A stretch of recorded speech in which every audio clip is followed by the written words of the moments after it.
विठ्ठल आवडे प्रेम भाव। ब्रह्मांड नेमकं म्हणायचं कशाला?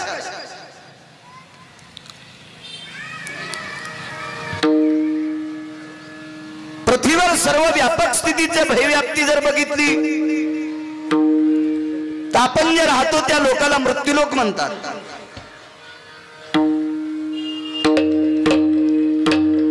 या मृत्यूलोकात आपलं वास्तव्य आहे त्याला जांबूद्वीप म्हणतात। जांबूद्वीप, शुहलद्वीप, कौचद्वीप, शाल्वद्वीप, पलवंगद्वीप असे 7 द्वीप आहेत। आपण ज्या द्वीपात राहतो त्याला जांबूद्वीप म्हणतात। आपल्याला आपल्या द्वीपाची व्याप्ती माहित नाही तर बाकी त्या 6 द्वीपाची व्याप्ती काय बघणार आहेत? या 6 द्वीपाच्या खाली पुन्हा 7 पाताळ आहेत।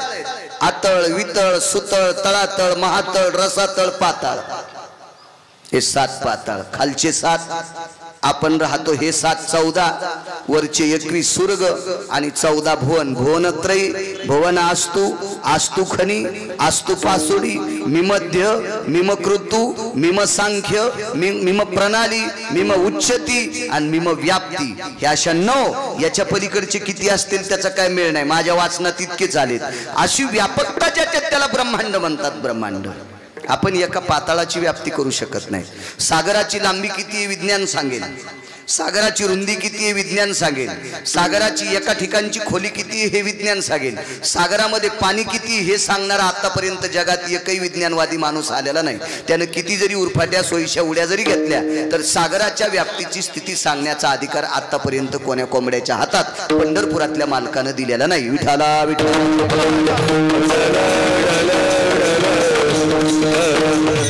एक जण म्हणे मला पाताळातल्या लोकांना बोलायचंय। कसा बोलशील?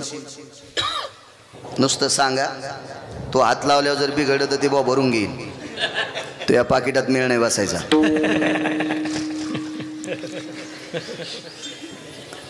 पाताळातल्या लोकांना मला बोलायचंय। त्याची बायको जरा उचकानीच होती।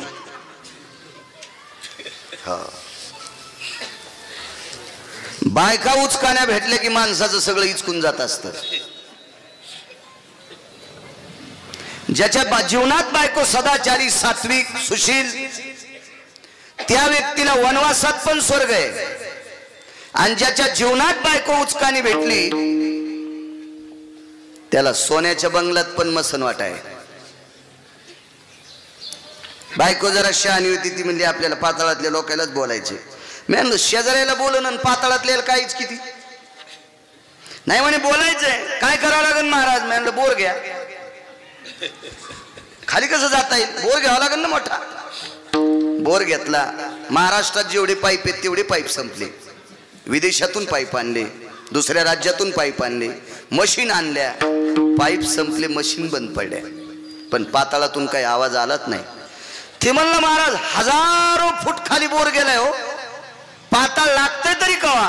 मी म्हणलं ते लागलंय, फक्त वरी आवाज येईन। या बोर मध्ये तून पपेच माय उडी आणा म्हणजे खाली गेल्यावर आवाज येईल। ते तवा बोर मध्ये पडले दोघं, अजून काही त्याचा मेळ नाही। त्याच्या पोराने श्राद्ध घातली नाही, काहीच नाही। खालचा कुठं आवाज येत असतो का? तळा तळाची भयव्याप्ती, हे गांगुष्टा जन्नुर्जंघा स्थिती, हे कवना कळेगा व्याप्ते नारायणा। जगदानंद कंद जगतपती, द्वारकाधीश, विटेवरचा मालक, पंढरपूरच्या मालकाने हे सगळं निर्माण केलेलं वैभव हे तुमच्या आमच्या डोक्याच्या पलीकडचे। पाताळातला विषय कळत नाही, एका दीपाचा विषय लागत नाही, एका सागराचा विषय लागत नाही। प्रियव्रत नावाच्या राजाने ज्या ज्या दिशेने रथ नेला त्या त्या दिशेने सागराची निर्मिती झाली। 7 सागर निर्माण झाले, एवढी व्याप्ती। आणि हे सगळं ब्रह्मांड ज्याच्या पोटात आहे, हरी हा बालक नंदा घरी, हे त्याच्या जीवनातलं नवल आहे। नवल केवडे केवडे नकळे कानोबाचे कोडे। किती मोठी व्याप्ती, किती मोठी व्याप्ती। ज्याला 5-50 एकर जमीन आहे, 100-200 क्विंटल सोयाबीन झाल्यावर ते पाहुण्याला राम राम घालीत नाही। तो विश्व ज्याच्या उदरात सामावलंय ते नंदाच्या घरी बालक तो निभवते. किती लिंता आहे जगाच्या मालकाकडे, काय नम्रता असेल विटेवरच्या मालकाकडे, काय नाविन्य असेल त्या जगाच्या मालकाकडे. 8व्या अवतारात भगवान परमात्म्याने प्रत्येक गोष्ट नवलाची केली. 7व्या अवतारात बांधलेले होते. बोलीला वाल्मिक तैशेची करीन वर्तोनी दावीन मने नामा. नामदेवराय सांगतात 7व्या अवतारात भगवान प्रभू रामचंद्र जसं बोलले तसंच महर्षी वाल्मिक जसं बोलले तसं वागले. एका तिळा इतकं सुद्धा आजूबाजूला सरकता आलं नाही. 8वा अवतार मुक्त आहे. प्रत्येक गोष्ट नवलाची. एकच लग्न 7व्या अवतारात. ती बायको हरवल्यावर सुद्धा दुसरी केली नाही. तिला शोधण्यामध्ये फार वेळ घातला. मग बंदच तो ते. ओघाच्या पाठीमागे अवतार होता. एका तिळा इतकं सुद्धा बाजूला सरकता येत नव्हतं. नवल करताच येत नव्हतं. शोध घेतला, ज्याला नेली त्याला मारलं, पुनश्च प्रपंचाला सुरुवात केली. 8व्या अवतारात तसं नाही. 16,108 लग्न केली. देवाची 16,107 लग्न झाली. हवा एका दिवशी सकाळी लवकर देवानं आटपिलं. नवल सांगतोय लवकर आटपलं. देवकी मातेचं दर्शन घेतलं. देव पाया पडत होते आईच्या. आई वडिलाचं दर्शन घेणारा सगळ्यात मोठा वारकरी. मायबापाच्या विरोधात जात असेल आणि खपक्या तुळशीची माळ घालीत असेल तर समजायचं नंबर 1चा पाकिस्तानी आलाय. वरच्या भूषणाला किंमत नसती. बाई कुंकू किती मोठं लावती त्याच्यापेक्षा नवऱ्याला किती मानती याला महत्व असते. गळ्यात किती माळी आहेत त्याच्यापेक्षा मायबापाला किती मानतो हा महत्वाचा विषय. आई वडिलाला जर नीट बोलत नसेल आणि किती तुळशी अंगावर घेतले असतील तरी काय अर्थ नाही. तुळसच म्हणत असेल महच पाप उदयाला आलं मी मेल्याच्या गळ्यात आले. आईचं दर्शन घेतलं. आईने विचारलं कृष्णा कन्हैया फार लवकर आटपलंस रे. हो आई काय काम आहे बाळा. आई एक विचारू का तुला. काय रे. मला अजून एक लग्न करा वाटायले. नवल केवढी सांगते. देवकी मातेनं सांगितलं कृष्णा 16,107 आहेत ना पहिले. आई मला सांग ना 16,107 लग्न केले याच्यात एखाद्या बाईला काही कमतरता पडू दिली का. नाही म्हणे एखाद्याची चोळी फाटली नाही, साडी फाटली नाही, चपलाचे बंद तुटले नाही, अजून एखादीच्या माहेरातलं घरानं नाही.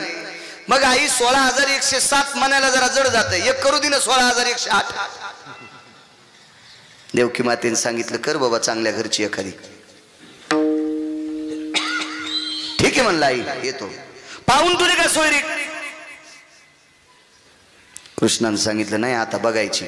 काय बोलतो कृष्णा. कोण्या पाहुण्या रावण्याची मेळ नाही काय नाही बघायची म्हणतो. मला तर म्हणला मी लग्न करून येतो. येतो नाही तू ताण घेऊ नको. येतो सुनबाई तुला घेऊन येणार आहे मी. ये बाळा ये. भगवान मुलीच्या वडिलाकडे गेले. त्या मुलीच्या वडिलाला काय राम राम जय हरी नमस्कार काय करायचं असेल ते केला. कोण आपण. मुलीचे वडील. कोण आपण. मी द्वारकाधीश श्रीकृष्ण परमात्मा आहे. बर बर आमच्याकडे काय काम. भगवान श्रीकृष्ण परमात्म्याने म्हणजे पंढरपुरातल्या मालकानं सांगितलं मला तुमची मुलगी आवडली. पोरीचा बाप म्हणला बाजार आहे काय आमच्या इथं पोरीचा. तुला आमची आवडली पोरगी. इकायला मानल्यात का पोरी आम्ही. नाही म्हणे तसा काही विषय नाही. पण मला तुमच्या मुलीसोबत लग्न करायची इच्छा आहे. प्रबळ इच्छा आहे. नवल सांगतोय नवल. पोरीच्या बापानं सांगितलं तुला इच्छा आहे अरुतुरच पण मन नाही द्यायची तुला. मी देणार नाही तुला. जगाच्या मालकानं सांगितलं बरं का देणार नाहीत तुम्ही. कशा करता देणार नाहीत.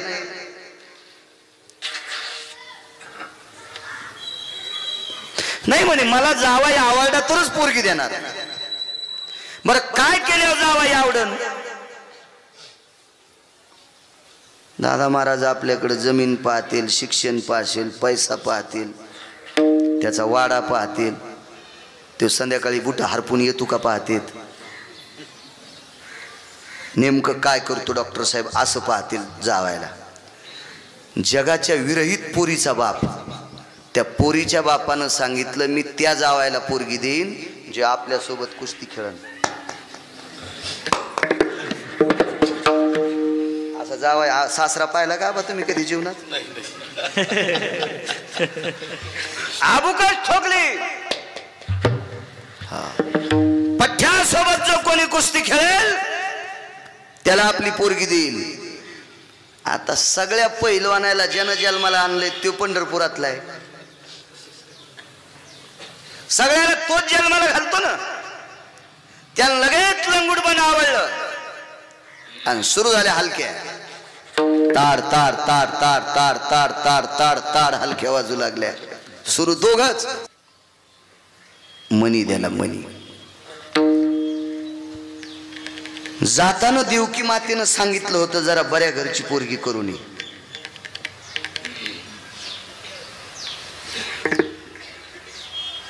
पोरीच्या बापानं श्रीमंतक नावाचा मनी आंदन दिला. सप्रेम भेट म्हणजे आंदन.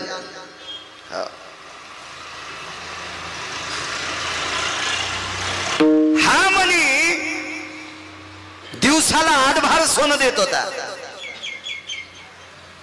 एका भारात किती तोळे सोनं बसते सांगता येते? 26,666 तोळे 8 मासे. याचा एक भार गुणिले 8 21 क्विंटल 78 किलो 44 तोळे.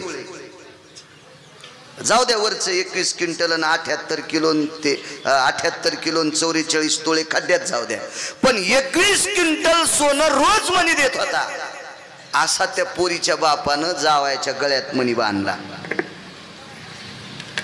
काय देत असतील आपले पोरीचे बाप? एखादा पलंग, गादी, कपाट, काय काय काय हे असं जरा जुरा देत असतील ना. काय दुसरं देणार आहे ते टपर? श्रीमंतक मनी देणारा समुद्रानं सुद्धा दिला नाही. लक्ष्मी सागराची कन्या त्यानं सुद्धा नाही दिला. तो मनी देऊन टाकला. गळ्यात मनी बांधला. जगाचा मालक बाशिंगासह आपल्या नगरीत आले. बाबांचं दर्शन घेतलं, आईचं दर्शन घेतलं. सुनबाईला दर्शन वसुदेवाने घेऊ दिलं. देवकी माता दर्शन घेत असताना देवकी मातेचं माग सरकल्याने विचारलं, काय रे कृष्णा, काय महाराष्ट्रात पोरी नव्हत्या का भारतात? कशाला आसोलनी सोबत लग्न केलंय? तिला इतकाले नको होते. इतके सांगार आसोलीन नवल सांगायला नवल नवल. भगवंतान सांगितलं आई दर्शन घेऊ दे, घेऊ दे दर्शन. काय कृष्णा, अरे एखादा पीस नाही द्याला हिच्या माईनं मला. का मला परवराव नाटी दिली नाही, पायघड्या टाकल्या नाही, आम्हाला नाऊ घातलं नाही, काहीच नाही रे. काय तो आणलीस पोरगी? गळ्यातला मणी काढा आणि आईच्या हातात द्याला हे दिले तिच्या माईनं. आणि काय करायचं मणी? अगं आई हे 21 क्विंटल 78 किलो 44 तोळे सोनं रोजचं देते.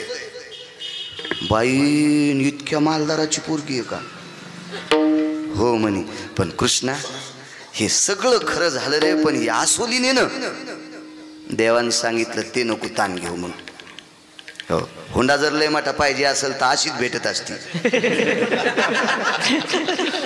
हो,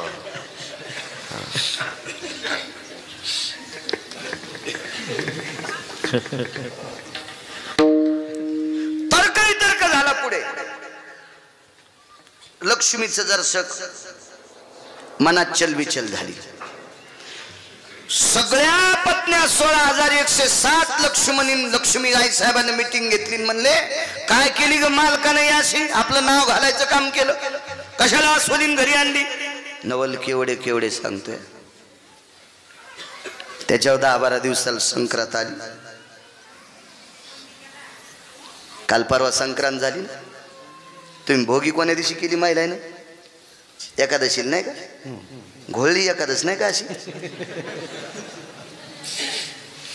महाराष्ट्रात सप्त्याला दम नाही, रामायणाला दम नाही, भागवताला दम नाही, कीर्तनाला दम नाही, प्रवचनाला दम नाही, व्याख्यानाला दम नाही, अजून गुण नाही.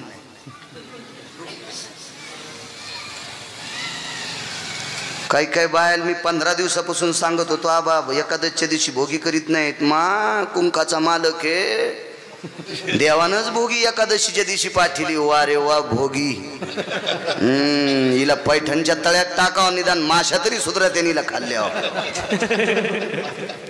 उत आला उत ह्या आगावपणाचा उत भोगीच्या दिवशी भोगिडा देत असते भोगिडा आबा तुळशीला द्यावा लागत असतो भोगिड्यासाठी नागिनीचं पान लागतंय नागिनीचं पान सर्व क्षेत्रात पवित्र सांगितलं मंगल कार्यालयात तोरण बांधत असते लग्नात असो परमार्थात असो वरुणाची पूजा करायची असेल गणपतीची तर खाली पान त्याच्यावर तांदूळ त्याच्यावर सुपारी वरुण गणानंत वांगण बदे गवामयम तिथं झाला गणपती तो पण नागिनीचं पान एकादशीच्या दिवशी अशुद्ध सांगितलं अशुद्ध विटाळशीचे खळ विडा बक्षिता तांबूळ इतकं निषेध सांगितलंय तर खाली येऊन तुम्ही घरी आल्यावर त्याचं चिंतन करा इतकं निषेध आणि त्या एकादशीच्या दिवशी तुळशीला विडा देत नसतात म्हणजे भोगीला भोग विडा नागिनीच्या पानाचा लागतोय आणि एकादशीच्या दिवशी चालत नाही निषेध जैन एकादशीच्या दिवशी भोगी केली त्यानं डबल पुन्हा भोगी करायची आणि पुन्हा वाण द्यायचं जैन एकादशीच्या दिवशी भोगी केली त्याची सक्रात तळ्याला भोगीवाड्याला शास्त्र म्हणेल ते सांगावे ते राज्य ही तृण मानावे मी काय गांजा ओढून आलो का माझ्या गोळ्या संपल्यात तांब्याचं पात्र किती पवित्र आहे देवाला स्नान घालायला तांब्याचा तांब्या लागतोय गाईचं गोमूत्र किती पवित्र आहे आपल्याला जर एखाद्या व्यक्तीने शिवलं तर आपल्याला पवित्र व्हायचं असेल तर गोमूत्राचं सिंचन करायचं इतकं गोमूत्र पवित्र इतकं तांब्याचं पात्र पवित्र पण तांब्याच्या पात्रात गोमूत्राची संगती झाली की इतकं घाण की शास्त्रात त्याला निषेध सांगितलं काही गोष्टी एकत्रित आल्या की त्याचं पाप वाढत असते विड्याची पानं इतकी पवित्र पण एकादशीच्या दिवशी ते अपवित्र पदार्थ मिठाशिवाय कुठलाही पदार्थ होत नाही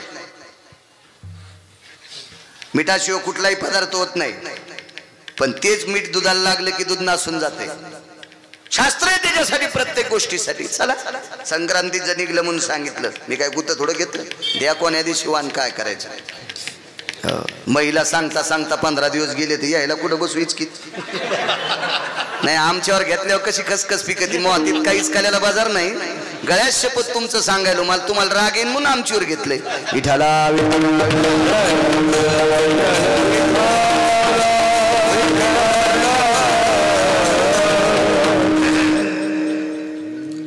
संक्रांतीच्या दिवशी सगळ्यांनी सांगितलेलं वाण द्यायचं नाही तुळशीला वाण देत असते तुळशी जाळीत कुंकू कपाळाला लावित असती सौभाग्यवती स्त्री कपाळावरचं कुंकू खाली निष्ठत होतं 16,107 स्त्रियांच्या कपाळावरचं कुंकू खाली निघतंय अशा वेळेला कृपी नावाची स्त्री बोलवली ती कृपी नावाची स्त्री एवढी सात्विक होती सदाचारी होती तिच्या मालकाचं नाव होतं मुनिश्री द्रोणाचार्य ज्या द्रोणाचार्यांनी पांडवांना विद्या शिकवली द्रोणाचार्यापासून विद्येचा खेळ ही धनुर्धारी विद्या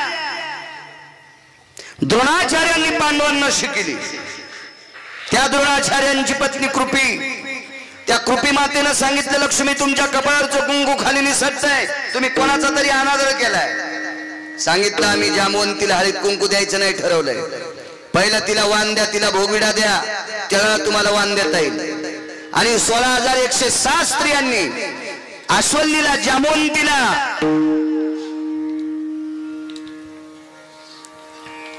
ज्या वेळेला वाण दिलं त्यावेळेला सर्वांच्या कपाळावर कुंकू थांबलं दृष्टांत संपला जगाच्या मालकानं जिचा स्वीकार केला जगातली कुठली शक्ती तिचा विरोध करू शकत पण नाविन्य बघा तुमची आमची पोरं जर बघायला गेली तर उंच जास्त आहे माझ्यापेक्षा बुट्टीचे माझ्या इतकी गोरीच नाही जास्त गोरी आहे उन्हात गेल्यावर लालच होईल पटपट पाणी देत नाही तुला हटीरी उठवायची का असे नाना प्रकारचे तर्क वितर्क सांगतील माझे तुकोबर आहे म्हणते विश्व ज्याच्या ताब्यात आहे त्याला जगाचा बाप म्हणतात आणि त्यांना आसवन्नी सोबत लग्न केलंय नवलके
करू शकते कोणी आसोलनी सोबत लग्न?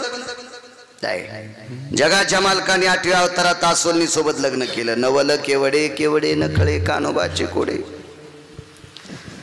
7व्या अवतारामध्ये इंद्रजित मारला. नवल बघा, इंद्रजिताच्या शरीराचे तुकडे 3. हॅलो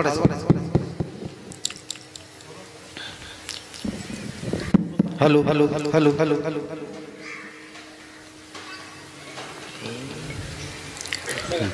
डोकं प्रभू रामचंद्राच्या पक्षात पडलं.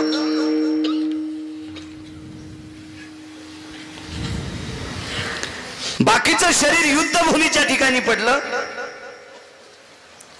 आणि एक भुजा एक हात इंद्रजिताच्या स्वतःच्या दारात सुलोचनेच्या समोर पडला. चला, तिन्ही गोष्टी एकत्रित केल्या. आपल्याला फक्त नवल सांगायचे. प्रभू रामचंद्राच्या पक्षात डोकं आणण्यासाठी सुलोचना स्वतःहून गेल्या. रावण जात नव्हता. रावण रगील जास्त होता आणि लय माणसं रगिलीनच रिचवले बरं. नुसत्या रगिलीनं, कोरडी रगिली. असा माणसाकडे रगील बिकन कधी एखादं गथोडं उचलण्यासाठी. तिथं रगिलकी दाखवायची. टेक ही नसली पाहिजे माणसाकडे, अहंकार नसला पाहिजे. योग असा आला.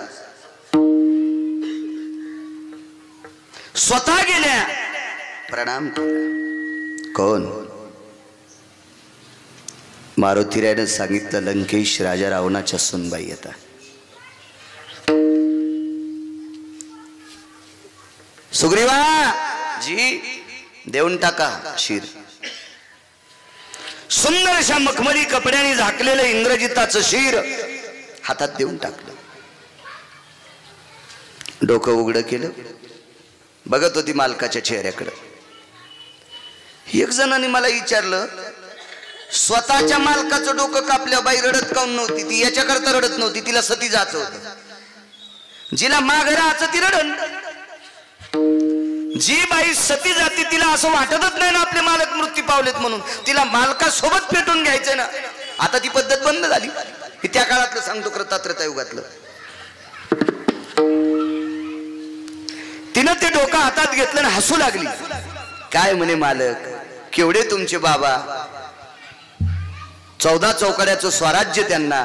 काय तुमचे बाबा, काय तुमचे एक काका कुंभकर्ण, काय तुमचे एक काका तर म्हणे रामप्रभूच्या पक्षात गेले. म्हणे काय गेलेच. पण एक लक्षात ठेवा मालक, या ठिकाणी जर माझे वडील असते तर तुम्हाला मरू दिलं नसतं. ते तुटलेलं डोकं आबा खत खत खत खत हसलं. काय म्हणलं बायकोला, ते बापानं तर मारले. मारणारे लक्ष्मण बाजूला होते. अरे म्हणले, हे तर बाप म्हणते. आणि मग लक्ष्मणाच्या लक्षात आलं, मी शेषाचा अवतार आहे आणि सुलोचना माझी मुलगी, इंद्रजित माझा जावई. मी पोरगीची दुआ केली, स्वतःची मुलगी मी दुआ केली. आणि मग प्रभू रामचंद्राकडे बघितलं, देवा काम जरा चुकीचं केलंय, काळजी करू नका लखन, मी उठितो इंद्रजिताला. इंद्रजिताला उठितो म्हणलं की वानर जर शेखावताळले. अरे बापरे म्हणले, अगोच काम आहे. यायचे तर पाहुण्याची नाती लागली. राक्षस आहे ना, आपटू हल्ला आपल्याला. आता लोक यायला, आता लोक कळाल नाही आपले पाहुणे आणि आता कळाले. मारुतीराय गेले आणि प्रभू रामचंद्राला सांगितलं, काय प्रभू तुमचे पाहुणे येते? हो म्हणले, नातेवाईक येत. वानरला हुशार होते. काय म्हणे, इंद्रजित कोण आहे तुमचा जावाई? रावण कोण? इंद्रजित जावाई म्हणल्यावर रावण कोण? इवाई. मग रावणाची सीता कोण? इन. मग इवायाने इनीला पळून नेत असतात का? ऐकायला जरा घाण वाटलं असेल, पण माझ्या घरचं थोडंच रामायण आहे. ज्यानं रामायण लिहिले त्याची सोय पहा. गिरगावकराची कशाला शेपूट मुरगाळायली? तुका म्हणे नाही विश्वास ज्या म्हणी, पाहावे पुराणे विचारून. मारुतीरायाने विचारलं, देवा ह्या असा व्यवहार का तुमच्यात? आणि निष्ठावंत लोक होते ना, म्हणून तर प्रभू रामचंद्रांसोबत नेलते. लक्ष्मण जर सोडून दिला तर प्रभू रामचंद्रानं एकही माणूस सोबत नेला नव्हता, म्हणूनच रावण मेला. नाही तर प्रभू रामचंद्र वनवासाला जात असताना गायी रडू लागल्या, म्हशी रडू लागल्या, पाखरं रडू लागले, झाडं रडू लागले, भिंती रडू लागल्या, तर 1-2 लाख लोक गेले नसते का वनवासात सोबत? पण प्रभू रामचंद्राच्या लक्षात होतं, आपण जर माणसं 2-1 लाख नेले तर रावण प्रत्येक माणसाला 1-1 घर किंवा 2-2 घर दिले असते. हे माणसं आपल्या विरोधात गेले असते, रावणाकडे जाऊन आपल्या बाजूने बांधले असते, विरोधात बांधले असते. म्हणून माणूस एकही नेला नाही. या भारताची सगळ्यात गोष्ट एकच चुकीची आहे, फक्त देशातली माणसं फुटीरवादी आहेत. नाही तर या देशाची नात कोणी करायचा नाही. या देशाचा काय कवनाची माय व्याली, ताकद नाही या देशाची. एका देशाची जमीन 4 पद्धतीची आहे, एका देशाची जमीन 3 पद्धतीची आहे, एका देशाची जमीन 2 पद्धतीची आहे, बाकी सगळ्या देशाची जमीन 1 पद्धतीची आहे. असा एकच देश आहे भारत देश, ज्याच्यामध्ये 11 पद्धतीची जमीन आहे, 11 प्रकारची जमीन फक्त याच देशात आहे. तो फक्त भारत देश आहे. एक मुद्दा. दुसरा मुद्दा, ज्या देशामध्ये 14 खाद्य स्थिती पिकतात, वैवासिक खाद्य 18 भार वनस्पती, फले फुले वळती, 22 पोखरणी नदी गंगा वाहती. 18 वनस्पती फक्त याच देशात, याच. दुसरी गोष्ट, 350 गंगेपैकी 1 गंगा गंडकी जर सोडून दिली तर 349 गंगा भारतात आहेत. मुख्य उपगंगा 2734. वाचीचा कधी तुम्हाला काय ग्रंथ वाचवायची गरज नाही, खपक्या मोबाईल आहेत ना तुमच्याजवळ. मुक्काम पाड्या अर्धा हात रितात, अर्धा पांग रितात, एवढाले मोबाईल येतं. त्याचं बटन दाबलं की तुम्हाला सगळ्या नद्या कळतात. 2734 नद्या, उप 349 मुख्य या भारतात आहेत, या भारतात. चला त्याच्या पुढची गोष्ट, नेपाळ नावाच्या देशाचा काही कोपरा जर सोडून दिला बा तर डोकं भरून पदर घेणाऱ्या स्त्रिया फक्त भारत देशात सापडत्याल. हे काशी येते. याच्या पुढचा मुद्दा आहे का, असे कितीतरी 137 मुद्दे सांगितले मार्कंडेयाने. आपल्याला डबल पुन्हा काला करावा लागेल 8व्या दिवशी. कौर काय चित्ते बस झाले 2-3. एवढी व्याप्ती या देशाची, फक्त एकच चूक आहे, फुटीरवादी माणसं आहेत. म्हणून प्रभू रामचंद्राने एकही माणूस सोबत नेला नाही लक्ष्मणाच्या व्यतिरिक्त. मारुतीराने विचारलं, तुमचे वाई जावे नातेगडे? होय. उड्डाण केलं, महर्षी वाल्मिकाच्या आश्रमावर प्रवेश केला, रामायणातला श्लोक काढला 16वा. प्रभू रामचंद्राच्या पुढे टेकला. उठवायचा का इंद्रजित? लक्ष्मणाकडे बघितलं आणि सांगितलं, अरे इंद्रजित उठिता येत नाही. इंद्रजित मारायचा आहे, रावण मारायचा आहे, कुंभकर्ण मारायचा आहे, बिभीषणाला लंकेचं स्वराज्य द्यायचंय, असं वाल्मिकानं लिहिलंय. आपल्याला इंद्रजित उठिता येत नाही. लक्ष्मणाचा चेहरा बारीक झाला. हा झाला 7वा अवतार. पुढच्या अवतारात नवल बघा. 8व्या अवतारात जगदानंद कंद जगतपती एका महान ऋषीकडे शिक्षणाकरता गेले. त्या ऋषीचं नाव होतं महर्षी सांदीपनी. नवल केवढे बघा. उदाहरण क्रमांक 2. महर्षी सांदीपनींच्या आश्रमावर भगवान शिकले. शिक्षण पूर्ण झालं, सांदीपनींचं दर्शन घेतलं. येतो गुरुदेव, दक्षिणा काहीच नकोय. महर्षी सांदीपनींच्या पत्नीने भगवान श्रीकृष्ण परमात्म्याला भाकरी घातल्या. त्या गुरुमातेचं दर्शन घेतलं. आई साहेब येऊ या कृष्णा, काही गुरुदक्षिणा तुम्हाला? अरे कृष्णा, मी अशा मालकाची पत्नी आहे, मी अशा व्यक्तीच्या नावानं कुंकू लावते ज्यानं आयुष्यभर तुला काही मागितलं नाही, आणि मी त्या मालकाची पत्नी, मी तुला कसं मागणं काही? ठीक आहे आई साहेब, येतो मी. भगवंतानं तिथून पळता पाय घेतला. तेवढ्या अवकाशात पाठीमागं फिरून बघितलं तर सांदीपनींच्या धर्मपत्नी रडत होत्या. आई साहेब का रडता? त्याचं कारण एक आहे म्हणे कृष्णा. अरे तू इथे होतास तोपर्यंत मला रडू येत नव्हतं का? माझा एक समुद्र स्नान करत असताना मुलगा त्याच्यामध्ये बुडून मृत्यू पावलाय. मला दुःखच नव्हतं. कशा करता? मी त्याला तुझ्यात पाहत होते. मी तुला बघितलं की तो दिसत होता, पण तू आता इथं आश्रम सोडून जाशील, मी त्याला कोणात बघू याच्याकरता रडू येते. आई साहेब काय करू? गुरुदक्षिणेत तेवढा दिला तर चांगलं होईल. 7व्या अवतारात स्वतःचा जावाई उठिला नाही. 7व्या अवतारात स्वतःचा जावाई मुलगी विधवा केली तरी पण जावाई उठिला नाही. आणि 8व्या अवतारात ज्यांच्याकडे शिकले त्या गुरुजीचा मृत पुत्र किती दिवसापूर्वी समुद्रात मरण पावल्याला पुन्हा वापस आणून द्याला. यालाच म्हणतात विठ्ठल आवडे प्रेम भाव. वक्त्याने दादा पाटील चुकीचं नाही बोलायचं. एखादा वक्ता अध्यात्माच्या व्यतिरिक्त कीर्तनात बकबक करीत असेल तर श्रोत्यांचा अपमान करायला त्या अपमानानं त्या वक्त्याचं सगळं पेटून जाईल. विठाला विठाला.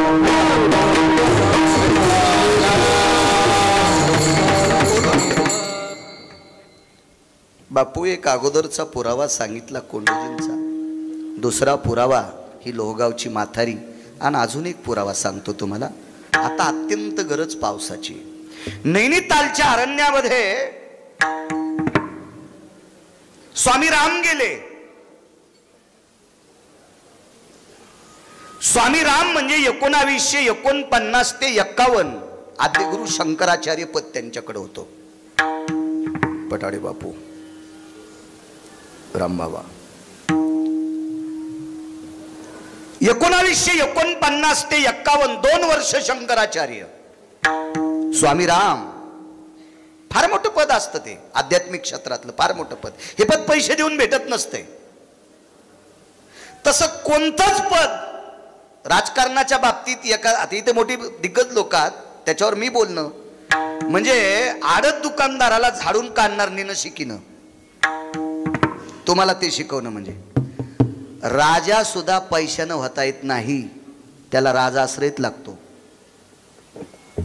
राजाश्रय. एखादा मला विचारीन ग्रामपंचायतला एका माणसानं 4.5 कोटी खर्चिले पण एक पण सदस्य झाला नाही त्याचा. उगच एखादा आता इतके कॅमेरे चालू येते ह्या कॅमेऱ्याला पुन्हा लेकरवाळा कॅमेरा त्याला त्या कॅमेरा असून पुन्हा मोबाईल कोचला त्याच्यात. तुमचे कॅमेरे पण लेकरवाळे येतात. चांगले प्रचार करतेच संप्रदायाचा बिचारे. आपण कशाला त्याच्या विरोधात जायचं. कॅमेऱ्यावाल्याचा कटाळा कीर्तन करायला त्या दिवशी यावा त्याचा अभ्यास कमी होईल. त्या दिवशी कीर्तनकारानं इतका अभ्यास करायचा किती 100 कॅमेरे लावा भ्याचच नाही. अभ्यास कमी झाल्यावर मग अडचण येते.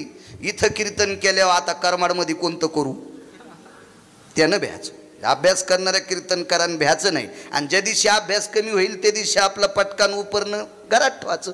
चालले कापूस खुरपायला. विठाला विठाला.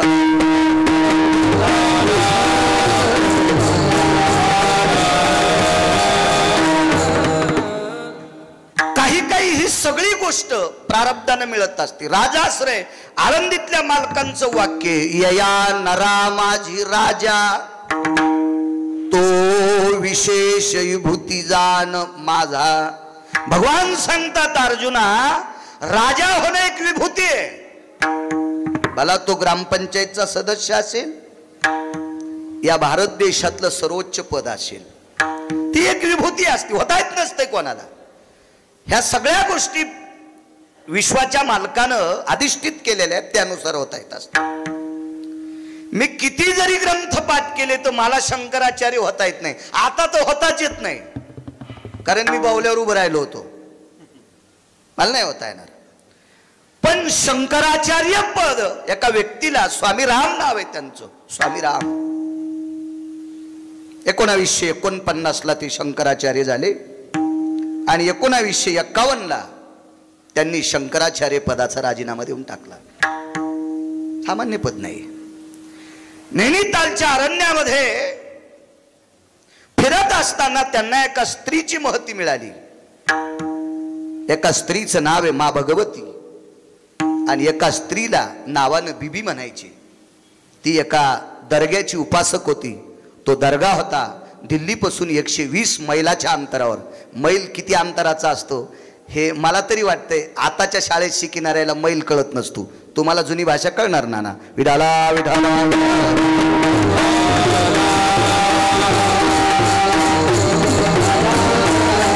120 मैलाच्या अंतरावर आग्रा नावाचं शहर आहे. त्या शहरात एक दर्गा होता. त्या दर्ग्यामध्ये एक बीबी नावाची तिला बीबी म्हणायची. बीबी म्हणजे माताजी. नैनितालच्या अरण्यातून एक शिखर ओलांडीत ओलांडीत ओलांडीत चालत चालत आग्र्याला स्वामी राम आले. शंकराचार्य सामान्य व्यक्ती नाही. काय त्यांचा महिमा सांगतोय. स्वामी रामांना माता भगवती नावाची एक साध्वी स्त्री, ही प्रापंचिक होती. तिनं विश्वभ्रमण, आता ती म्हणणं सुद्धा मला पाप लागतंय. त्यांनी विश्वभ्रमण करण्याचं आपल्या पतीला सांगितलं, आपल्याला विश्वाचं भ्रमण करायचंय, तीर्थयात्रा करायची आणि आपण दोघं निघू. पण दोघांनी हातावर पाणी घेतलं आणि संकल्प सोडा. तिनं त्या दिवशी नवऱ्याला भाऊ मानलं आणि नवऱ्यानं त्या दिवशी तिला बहीण मानलं. सामान्य ताकद नाही हो. कीर्तनात बोलणे इतकं सोपं नाही, हे अंमलात आणल्यावर कळतंय. आणि दोघं पती पत्नी बहीण भाऊ या नात्याने यात्रा करत होते सानिध्यात. तेव्हा भगवती मातेनं तिला एक दुसरे आनंददायी, एक आनंद माता म्हणून तिला एक नाव पडलं. आणि तिनं स्वामी रामांना सांगितलं, अरे राम, तू मला काय मानतो रे? ती भक्ती संप्रदायात होती. भक्ती संप्रदाय त्याला म्हणायचं ज्याच्यात नम्रता शिकवल्या जाती, तो वारकरी संप्रदाय. नम्रता शिकवल्या जाती, वैराग्याचं शिखर गाठलेला संप्रदाय म्हणजे वारकरी संप्रदाय. ज्या तुकोबरायच्या वर्णनाच्या बाबतीत ज्या वेळेला निळोबाराय व्याख्या करतात, त्यावेळेला तुकोबरायचा अधिकार जर पाहत गेला तर एके दिवशी आवलीला सांगितलं, आवली म्हणजे पत्नी, आवले या घरातल्या सगळ्या वस्तू दान कर. ज्या वेळेला तुकोबरायने दौंडी पिटवली, माझ्या घरातल्या सगळ्या वस्तू घेऊन जा, त्यावेळेला तुकोबरायच्या चुलीतली राख सुद्धा 2 संन्याशांनी नेली. त्या संन्याशांच्या लक्षात आलं, अशा निष्ठावंत वारकऱ्याच्या चुलीतली राख जर आपण अंगाला लावली तर आपण संन्यास धर्मात काटेकोरपणे जपू शकतो. इतकी तुकोबरायच्या चुलीतल्या राखीत इतकं वैराग्य होतं. टोकाची लोक होती. तशी ती आनंद माता होती. तिनं सांगितलं, स्वामी राम, अरे माझ्या कर्तव्यावर, माझ्या कर्मावर, माझ्या चारित्र्यावर, माझ्या आचरणावर, माझ्या भक्तीवर तू एवढा मोठा स्तुती सुमन टाकतोस. तू लक्षात घे स्वामी राम, तुम्ही एकदा आग्र्याला जा. आणि स्वामी राम आग्र्याला आले.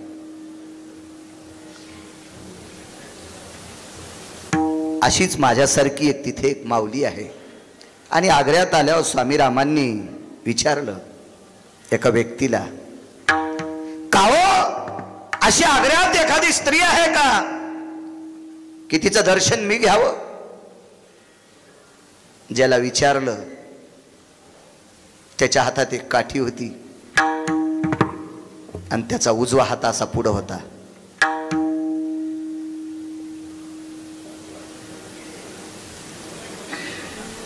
हात असा पुढे केलेला व्यक्ती, त्या व्यक्तीनं सांगितलं,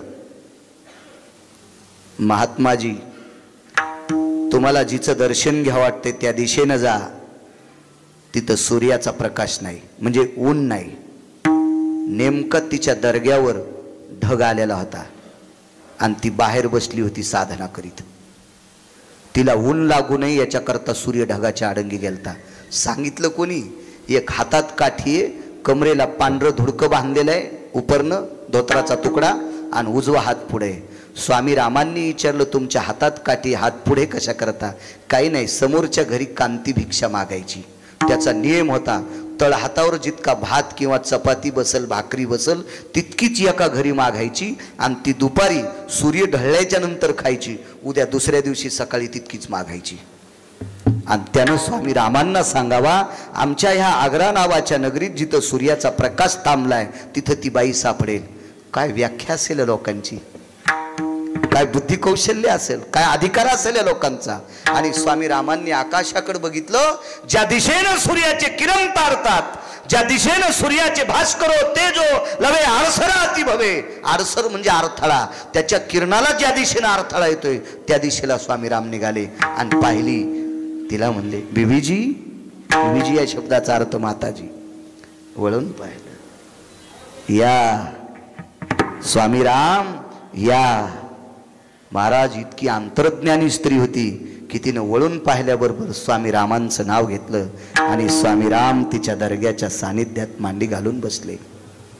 पण स्वामी रामांच्या लक्षात आलं, हा दर्गा आहे, हा दर्गा आहे. याच्या बाबतीत जर बोलायचं झालं ते एका ग्रंथाचा अधिकार घ्या. आजही अशी काही दर्गे येत, त्याला नाव दर्ग्याच आहे, आज देव वेगळा आहे. आज असे काही दर्गे येत, त्याला नाव देवाचं आहे आणि कोटीनं बोकडे कापल्या जातात. हो, आठवलं म्हणून सांगतोय. देव कोणते असू द्या, पण त्या देवायला बोकडे आवडते, ज्या देवायला कोंबडे आवडते, किमान त्या देवायच्या पुढे तुमचे पवित्र कपाळ आपटी जाऊ नका, इतकं तरी ध्यानात ठेवा. कारण बोकड्या हा इतका निर्लज्ज प्राणी आहे बाबाजी, इतका निर्लज्ज प्राणी, इतका निर्लज्ज प्राणी की त्याला तिसऱ्या दिवशी त्याची बहीण कळत नाही. शेतकरी आहे मी, तुम्ही पण शेतकरीचे. तर ज्याला तिसऱ्या दिवशी ज्याच्या बहिणीतलं अंतर कळत नाही त्याला बोकड म्हणतात. आणि हा बोकड ज्या देवाला आवडतो तो देव किती हरामखोर असेल याचा तरी विचार करा ना. याला बी टाळ्याच वाजवायले. आणि तितक्या नालायक देवाच्या पुढे जे पाया पडते ते भक्त पण किती भडवे असतील याचा पण विचार करा ना. स्वामी रामांच्या मनात एक विचार आला, आपण जिला बीबीजी म्हणतो ही एका दर्ग्या पुढे, त्या दर्ग्याच्या आत असणारा व्यक्ती एक दंडी संन्याशी होता. आणि त्या संन्याशाच्या अंगावर समाधी करण्याच्या ऐवजी कबर तयार केली. आणि त्या महात्म्याची सेवा करणारी ही स्त्री. स्वामी रामांनी विचार केला, मग आनंद मातानी आपल्याला जिच्याकडे पाठवलं, कांती करतल भिक्षा मागणाऱ्यानं हिची महती सूर्याच्या प्रकाशात मोजावी अशी या स्त्रीची महती आहे. पण ही एका दर्ग्याची उपासक आहे. आपण काय म्हणून हिला शरण जावं, काय त्यांचा महिमा सांगतोय राम काका. आणि स्वामी रामांनी तिला विचारलं, बीबीजी एक विच्छा आहे माझी. काय विच्छा? पावसाळ्याचे दिवस होते, 26 दिवस पावसाचा थेंब नव्हता. तो काल कोणता होता मी नंतरच्या कीर्तनात सांगेल. ते वर्ष कोणतं होतं ते पुण्याच्या कीर्तनात सांगेल. कारण जोपर्यंत वाचित नाही तोपर्यंत बकबकच करणार नाही गिरगावकर. मी शोध घेईन त्याचा. 27 दिवस पावसाचा थेंब नव्हता, थेंब.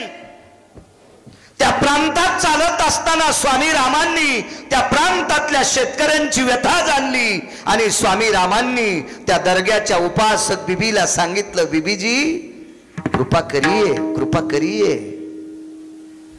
हिंदीत बोलत होते ते, मला काही हिंदी नीट येत नाही त्याच्यामुळे मराठीतच सांगतो. जिला पिठलं येत नाही का तिनं बासुंदीच्या नादी लागू नये. जिला गौऱ्या नीट लावता येत नाहीत का तिनं धिरडे करूच नाही, पिठाचा नाश होत असतो. गौऱ्या लावता येईन तुला, कशाला धिरडे करायली मंजुळा तू?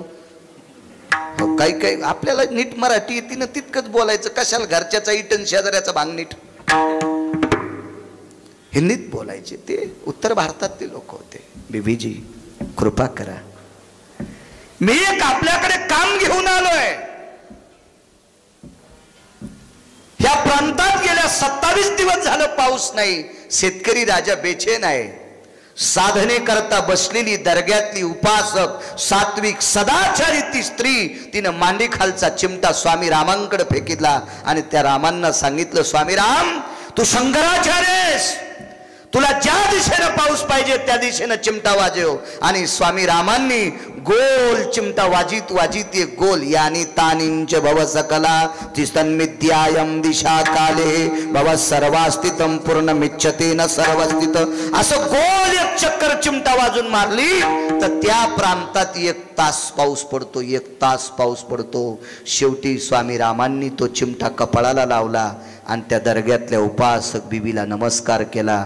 महाराज काय ताकद असेल या लोकांची, काय ताकद असेल, काय ताकद असेल. मला असं वाटतंय असे जर हजारो महाराज एकत्रित आले आणि त्यानं वरी पाहिलं पाऊस पाडा तर लोक त्याला गाड्यात नाहीत बसू द्यायचे, डोक्यावरच घेतील. पण याच्यासाठी पाकिट जमत नाहीत घ्यायला.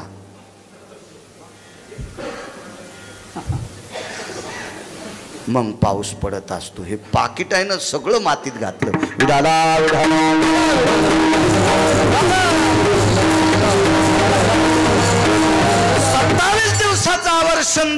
स्वामी रामांनी चिमटा वाजला, 2 वर्षाचे शंकराचार्य, आणि त्या प्रांतातला शेतकरी राजा सुखी झाला. ही स्वामी रामांची आणि त्या उपासक स्त्रीची, त्या नैनितालच्या आनंदबाई मातेची कृपा, एवढी मोठी शक्ती मोठी. म्हणून निळोबाराय पहिल्या कडव्यात 7 ते 8 मिनिटात एक पुरावा सांगतो आणि माईक कार्यकर्त्याकडे देऊन टाकतो. बघा काही लोकांचं वागणं, वैराग्यावर किती पकड आहे काही लोकांची. निमकरोली नावाचा एक महात्मा आहे. कधी कधी या भारत देशातल्या संतांची चरित्र वाचा.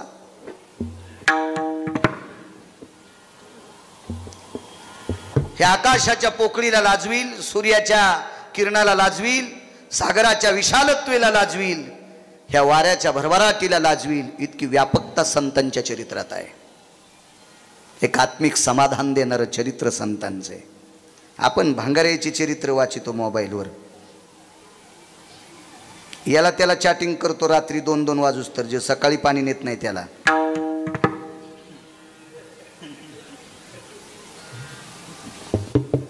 काही गरज नाही. मला असं वाटतं रिकाम्या माणसांना वेळ देणं म्हणजे विटेवरच्या मालकांनी गुन्हा केलाय, काशीतल्या मालकांनी गुन्हा केलाय, आपल्याला मानवी शरीर दिले. मृदंग क्षेत्रातला असेल, त्यांनी विश्वात गाजलेल्या अधिकार संपन्न लोकांचा आदर्श वाचायचा. उदाहरणार्थ शंकर बापू आपेगावकर असतील, की ज्यांनी मृदंग अमेरिकेत वाजवला. या महाराष्ट्राच्या मातीला लाभलेलं मृदंग क्षेत्रातलं रत्न शंकर बापू आपेगावकर. अजून काही लोक आहेत आशांचं वाचायचं. गायन क्षेत्रातली ह्या पाठीमागच्या आमच्या लोकांनी ज्ञानोबाराय तुकोबारायच्या अभंगाला स्वर देणारी लोक. बघा, मी एक अशी व्यक्ती पाहिली, आळंदीतून ज्ञानोबारायची पालखी उचलली, देहूतून तुकोबारायची पालखी उचलली, की पंढरपुरात टेकेपर्यंत आज म्हणलेली चालू उद्या येऊ द्यायची नाही.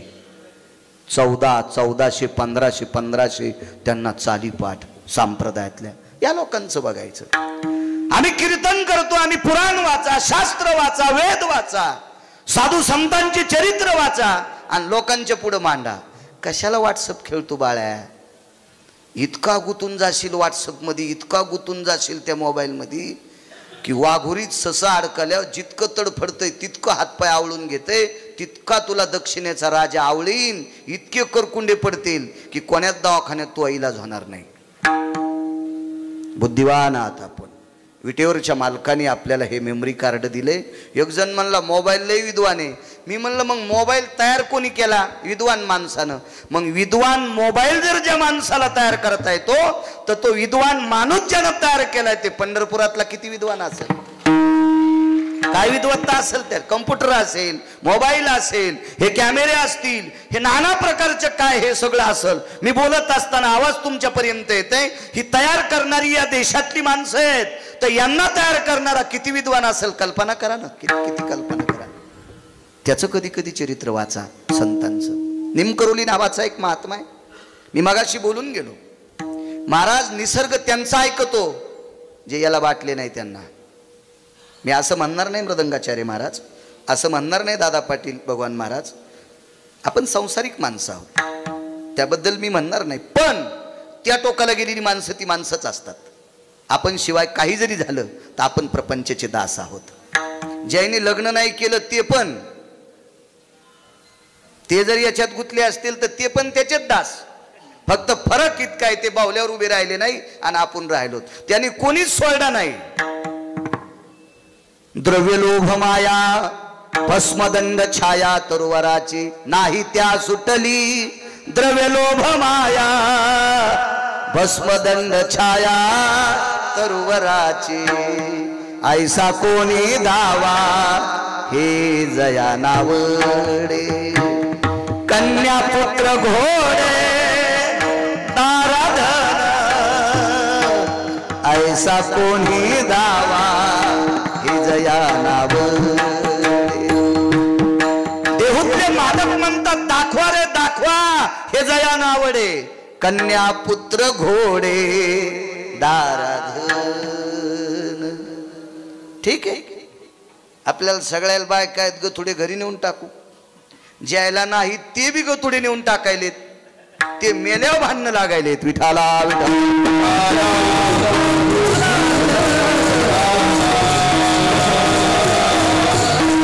गथुडं न नेणाऱ्यात ताकद होती पाऊस पाडण्याची. अजून एक पुरावा आहे का, पुढाऱ्याचे मिनिट महाराजाचे मिनिट मोठाले असते पण मोठा करीत नाही. वेळ अमूल्य, मोठी मोठी लोक बसलेत. नाही नको, सत्काराचे कार्यक्रम आहेत, मोठे लोक श्रद्धेनं सगळे नानांना भेटण्याकरता आलेत. सगळ्याला 2-2 मिनिटं वेळ मिळावा याच्या. हा रामकृष्ण हरी. अशी कशी आजी होती हो तुमची, तुमचं नाव राम ठेवलं तिनं. विठाला विठाला.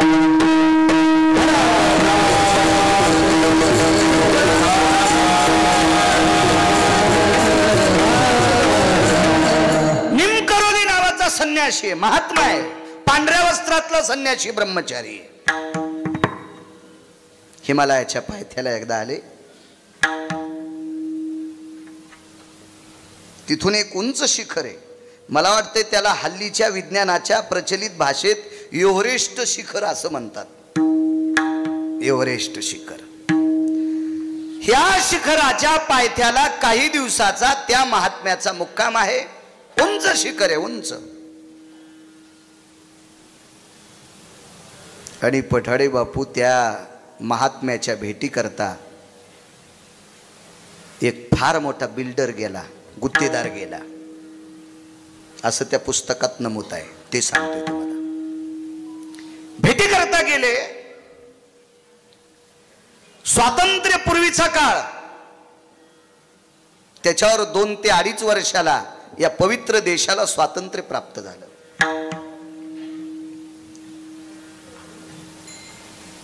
तो कालचा दिवस आहे 15 ऑगस्ट. या पवित्र देशावर तिरंगा फडकला त्याच्यावर 2-2.5 वर्षाच्या नंतर. एक फार मोठा व्यक्ती त्या काळातला, शब्द चुकून गेला माझ्याकडनं, स्वातंत्र्यानंतरची गोष्ट. या पवित्र देशात वावरणारा एक अर्थसंपन्न कर्तव्यनिष्ठ उद्योगरत्न या देशाचं निमकरोली महात्म्याला भेटी करता गेलं. आणि जाता जाता त्यांनी नेलं एका सुटकेसमध्ये या देशातले प्रचलित पैसे नेले. चलित पैसे नेले. अचलित कोणते? बदललेल्या नोटा. अचलित पैसे कोणते?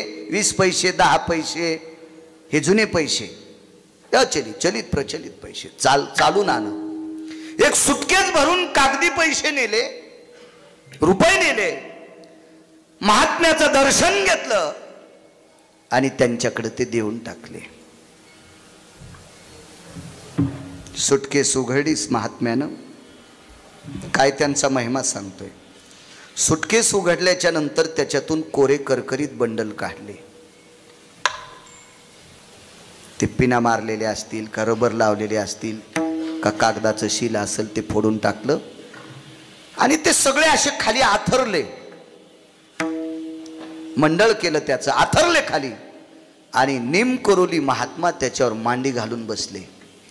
तर मांडी घालून बसल्याच्या नंतर त्या पैशाला फोडून, त्या पैशाला छिद्र करून 2-3 काड्या वरी आल्या आणि त्या काड्या निमकरोली नावाच्या महात्म्याच्या मांडीला टोचल्या. त्याच्यातले खडे पण 2-3 वरी टोक काढून आले आणि ते मांडीला टोचले. ते सगळे पैसे जमा केले आणि धुनी नव्हती तिथं. लागली तशी 2-4 दगड जमा केले, त्याला कडेनं लावलं आणि त्याच्यात ती सगळी पैसे टाकणार आणि दगडावर दगड हाणून ते पैसे पेटिणार. तेवढ्या अवकाशात तो गुत्तेदार, तो बिल्डर ओरडला, महाराजजी. त्यामुळे काय झालं तुला ओरडायला? कशाला ओरडायला? अहो हे पैसे आहेत, हे नाणं आहे देशाचं, ही लक्ष्मी आहे देशाची, ही जाळता कशाला? ते म्हणले लक्षात घे, बसायला गेलो तर नरम नाहीत, बसायला गेलो तर नरम नाहीत. मग एक काम कर, मला 1 किलो भर फळं आणून दे. त्यांनी सांगितलं इथून फळं आणायला जायला 4 दिवस लागतात आणि 4 दिवस वापस यायला लागतात आणि 8 दिवसात फळ राहणार नाही. मी कसा येऊ शकतो? मग एक लक्षात घे, एवढे तू बॅग भरून आणलेली पैसे जर मला फळं देत नसतील, मला नरम अंथरूण म्हणून उपयोग देत नसतील, मी ब्रह्मचारी माणूस आहे, मला धुनीची गरज आहे, याचा जर शेकाटा घेत येत नसेल तर हे पैसे काय कामाचे? नाही म्हणे, हे तुमच्या कामाचे नसतील, पण मी संसारिक माणूस आहे, बऱ्यापैकी वाटीन. माझ्याकडं काम घेऊन काय आलता? मला पोटाची व्यथा आहे, पोटाची व्यथा आहे. जवळ बोलिलं एक पाठीवर थाप टाकली आणि त्याचं कायमचं पोट दुखायचं संपतंय. ही निमकरोली नावाचा महात्मा या पवित्र देशात हिमालयाच्या पायथ्याला अर्जव करणारा, काशीतल्या मालकाचं, भगवान विष्णू परमात्म्याचं गोडस चिंतन करणारा महात्मा या टोकाचा विरक्ताच्या आसनावर आरूढ आहे. एवढी मोठी व्याप्ती या लोकांची आहे. म्हणून मालक पुन्हा पहिले काका एक पुरावा सांगतो, तुमच्या शब्दाला तडाव जाऊ देत नाही.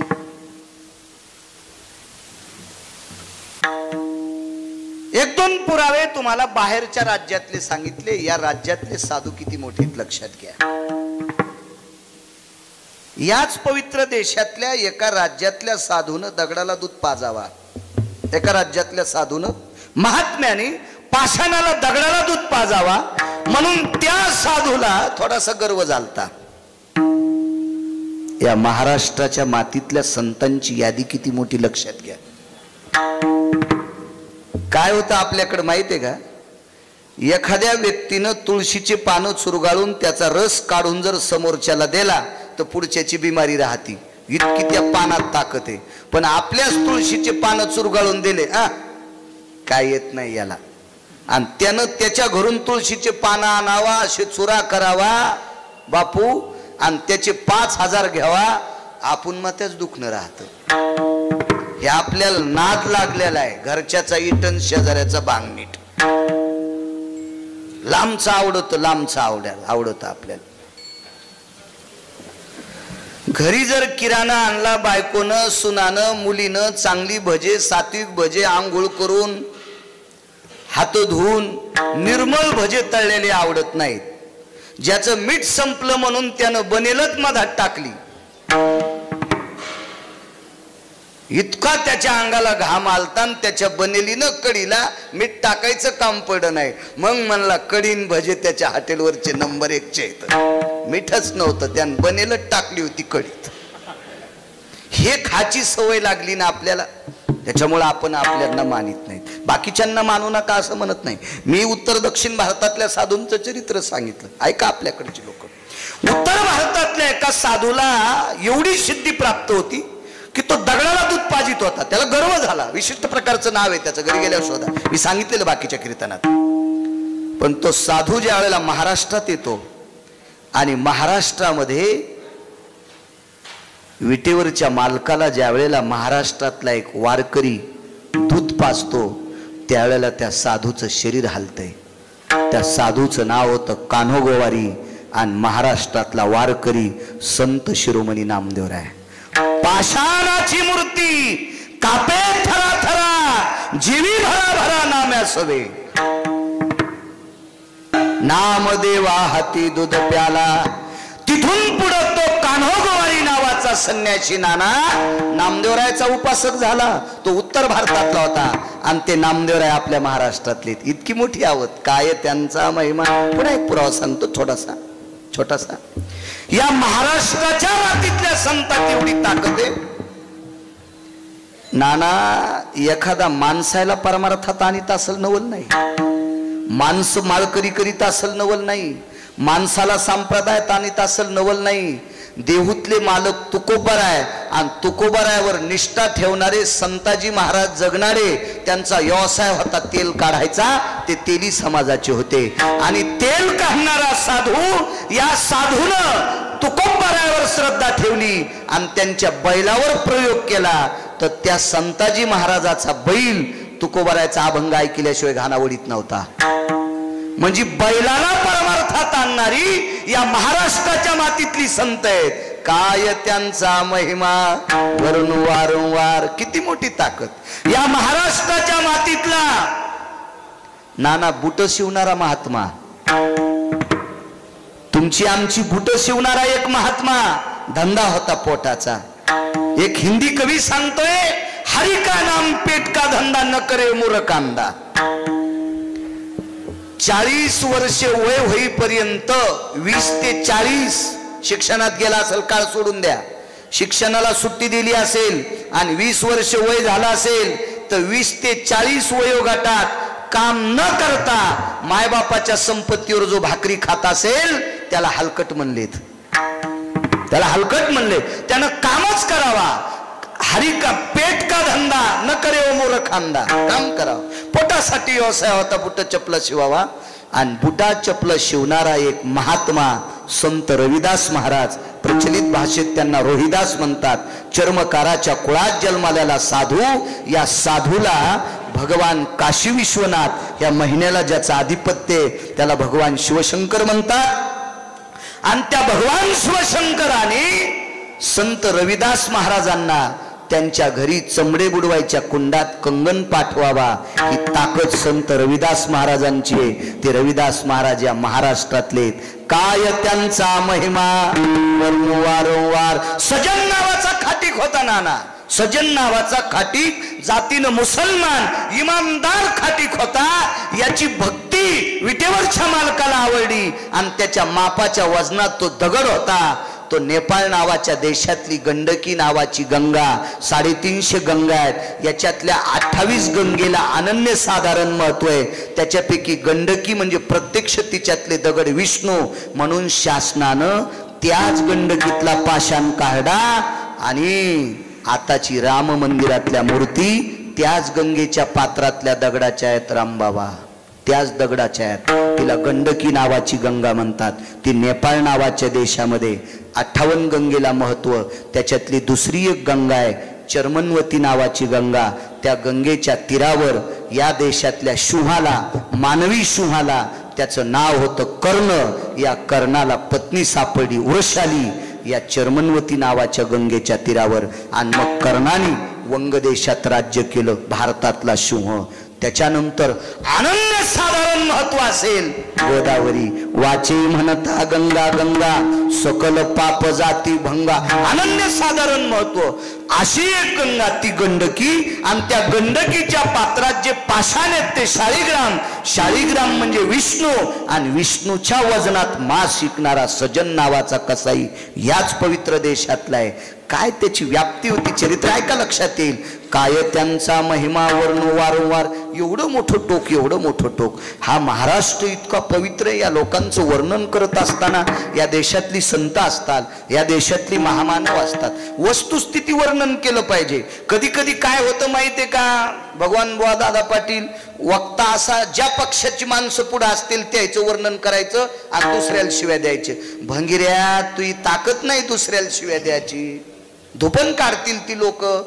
तू येडपट हेस का काय? सायकलवर बसणाऱ्यानं विमानावाल्याला दगड हाणायचेच नाही. विमानात एक जण औरंगाबादहून बसलं, ते हैदराबाद माफी असावी संभाजीनगरहून बसलं होतं. हो तोंड कधी कधी चरबट. हे इतका शब्द कट करा रे होतं. वळण पडण माणसाच्या जिभेला येतच. ते इतकं चांगलं नाव दिलं तरी ते नाव आलंच बघा, विठाला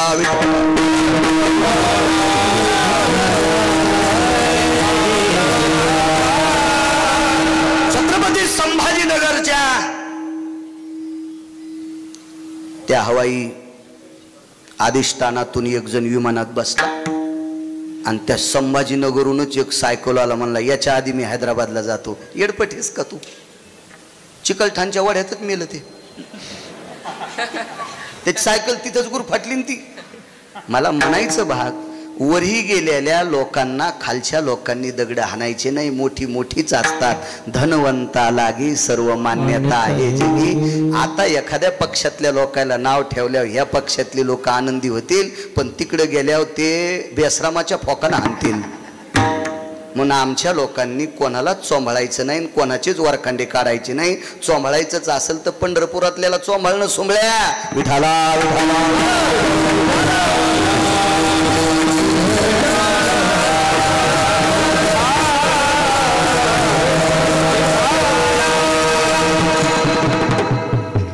काय सांगू लागलो, गेलं इसरून.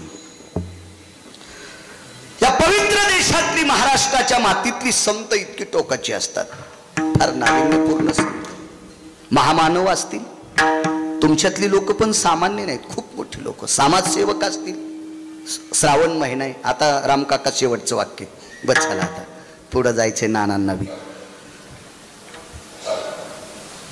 माझ्या मावल्यांना तुम्हाला सांगतोय, तुमच्यातली एक बाई किती अधिकारी. म्हणून मी नेहमी सांगत असतो, नाना या देशातलं सर्वात मोठं जडवड रत्न काय असेल ते या देशाची स्त्री आहे. या देशाची स्त्री सर्वात मोठं श्रीमंत रत्न काय असेल ते या देशाची स्त्री आहे. बापू, बाबाजी, रामकाका, बाकीच्यांचे नाव पाठ नाहीत, मापासावर तुम्ही नानांचा अभिष्ट चिंतन सोहळा करता, तुम्ही त्यांना आदराचं स्थान देता. तुम्हाला नाना आवडतेत, पितृतुल्य आहेत. मी मगाशी बोलून गेलो, या परिसरातलं राजकीय क्षेत्रातलं वयोवृद्ध एक छोटेसे भीष्माचार्य आहेत नाना, तुम्हाला आवडतेत. पण एक लक्षात ठेवा, नाना सुद्धा याच देशातल्या एका पवित्र स्त्रीच्या पोटी जन्माला आलेत. हे मात्र लक्षात ठेवा, इतकं लक्षात ठेवा, इतकं लक्षात ठेवा. इतकी मोठी या देशाची स्त्री, एका पवित्र स्त्रीचं चरित्र सांगतोय. ओघात सगळ्या 2-3 सांगतोय. शेवटचा श्वास घेत असताना घोड्याच्या कानात ज्यानं सांगावा, घोड्याच्या कानात सांगावा, मला अमक्या प्रांताला घेऊन जा. त्या घोड्याचं नाव होतं चेतक.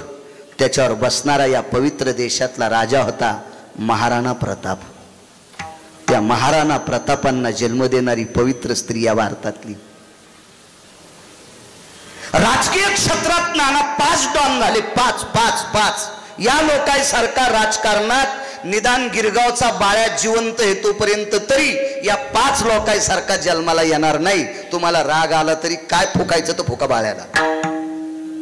त्याच्यापैकी रयतेच्या राजा नाना 5वा डॉन, त्याचं नाव होतं छत्रपती शिवाजी महाराज. आणि 1 नंबरचा राजकारणातला डॉन कृष्ण, 2 नंबरचे विदुर, मधले घरी गेल्या वाचा. पण 5वा राजा छत्रपती शिवाजी महाराज. ह्या रयतेच्या राजानं आई लेकरावर जितकं प्रेम करते, असं समाजावर प्रेम करणारा राजा छत्रपती शिवाजी महाराज, जिच्या पोटी जन्माला आले ती राष्ट्रमाता जिजाबाई साहेब किती मोठी असेल, ती या भारत देशातली. महिमा सांगतोय स्त्रियांचा महिमा. ऐका पुढे. हा महिना आहे श्रावण महिना. या श्रावण महिन्यांचा स्वामी आधिपत्य भगवान शिवशंकर आहेत. विनंती करतो सगळ्यांना, ज्याला ज्याला शेतकऱ्याची कळकळ आहे किंवा जो शेतकरी आहे, त्याने हे 1-2 दिवस नाही, कायमस्वरूपी अंतःकरणात शिवजीचं स्मरण करा. कारण निसर्ग शंकराच्या हातात आहे. त्याने डोळा उघाड्याशिवाय थेंब पडणार नाही, थेंब पडत नाही. प्रजन्ये तिथे जायते कला, वायुर सुवेगस्तते वंच, यत् सर्वानाम उष्णो भयस्थितेषु चक्षुरो ललाट प्रपटलेषु नैवम गिरगावकर लिखितम. हे गिरगावकरांनी लिहिलं नाही, हे सगळं निसर्ग ज्याच्या दृष्टीत त्याला शिवजी म्हणतात. आणि त्या शिवजींचं आधिपत्य या मासात असतं. जगाला सावली देणारे शिवजी 6 पातशाह्या होत्या. 6 या 6 पातशाहीपैकी 1-2 पातशाह्यांनी या पवित्र देशातल्या 12 ज्योतिर्लिंगावर हात घातला. 6 पातशाह्या होत्या, त्याच्यातल्या 2 त्या कोणत्या होत्या घरी गेल्या वाचा. 6 पातशाह्यापैकी 2 पातशाह्यांनी या 12 ज्योतिर्लिंगावर घाला घातला. आणि विश्वाला सावली देणारा, विश्वाला छत्र देणारा जगाचा मालक भगवान शिवशंकर या 2 पातशाह्यांनी उघडा केला. जगाला सावली देणारे शंकर त्यांना उघडं केलं. पण जगाला सावली देणाऱ्या शंकरांना सावली दिली या पवित्र देशातली स्त्री देवी अहिल्याबाई होळकर. याच पवित्र देशातली स्त्री येते. या स्त्रीचा कुठेही फोटो बघा, एका हातावर शिवशंकराची पिंड आणि वरून सावली.